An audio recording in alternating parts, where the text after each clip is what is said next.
জান্নাতে সর্বপ্রথম আপনাকে কার সঙ্গে আল্লাহ তাআলা দেখা করিয়ে দিবে?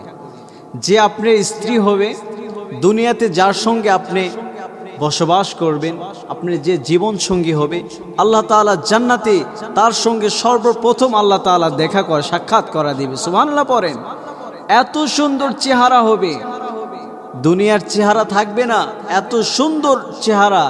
40 বছর তার দিকে তাকিয়ে থাকবেন, কোন দিক দিয়ে সময় পার হয়ে যাবে আপনি নিজেও টের পাবেন না। আমাকে একজন বোন জিজ্ঞেস করেছে, আমাকে একজন বোন বলতেছে যে হুজুর, আপনাকে একটা কথা বলতে চাই।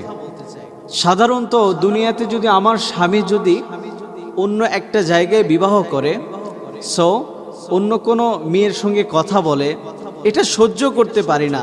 আল্লাহ যে বলেছেন জান্নাতে একটা নয়, দুইটা নয়, 70টা হুর আল্লাহ তাআলা তাকে দান করবে। বলেন তো ওখানে আমরা কিভাবে এটা সহ্য করব? আমি তখন বলেছিলাম, বোন, দুনিয়ার মতো জান্নাতের ভিতরে তোমার ভিতরে হিংসা থাকবে না, তোমার ভিতরে অহংকার থাকবে না, তোমার ভিতরে হিংসা অহংকার কিচ্ছু থাকবে না। একটা কেন, 70টা কেন, 100টা যদিও দেয়, আল্লাহ তাআলা তোমার সঙ্গে তোমার স্বামীকে অবশ্যই দিবে। এখানে তোমার হিংসা একটু বিন্দু পরিমাণও হবে না। প্রিয় ভাই ও বোনেরা, আপনাদেরকে বলছি, স্বামীকে ভালোবাসুন, একে অপরের প্রতি মহব্বত রাখুন, দেখবেন দুনিয়াতেও শান্তি, আখিরাতেও আল্লাহ তাআলা আপনাদেরকে উত্তম মর্যাদায় দান করবে, উত্তম মর্যাদার চেয়ারে আসনে আপনাদেরকে বসায় দিবে। আপনাদেরকে বলছি, ওই জান্নাতের ভিতরে এত সুন্দর চেহারা আল্লাহ তাআলা দান করবে, দুনিয়ার মনে হয় দুনিয়ার কোনো কুৎসিত কালো নয়। জান্নাতে আল্লাহ যে নারীকে আল্লাহ তাআলা তোমাকে দান করবে, দুনিয়ার নারীর মতো চেহারা নয়। যে দুনিয়ার নারী একবার ব্রাশ না করলে তার মুখের দুর্গন্ধ বের হয়, একবার গোসল না করলে তার শরীর থেকে গন্ধ বের হয়, ওই রকম নারী আল্লাহ তাআলা দান করবে না।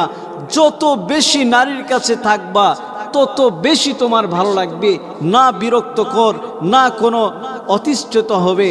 আল্লাহ তাআলা বলেন, ওই জান্নাতি নারীদেরকে আমি আল্লাহ তাআলা জান্নাতি এত সুন্দর সাজ নাজ নিয়ামত দান করব।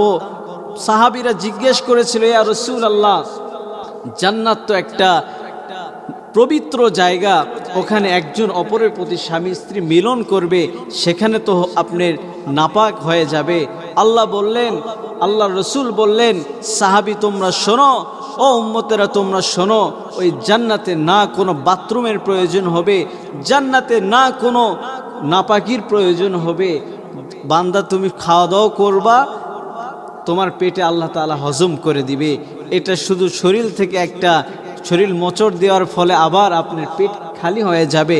একজন স্ত্রীর সঙ্গে আপনি সহবাস করবেন, না কোনো নাপাকি, দুনিয়াতে 1 মিনিট 2 মিনিট পর হয়তো যদিও এটা অনুভব করতে পারেন, জান্নাতের ভিতরে যত সময় থাকবে আল্লাহ তত আপনাকে শান্তি শান্তি শান্তি দিবে। এই শান্তি ফুরাইবে না। কথা বলেন ঠিক কি না?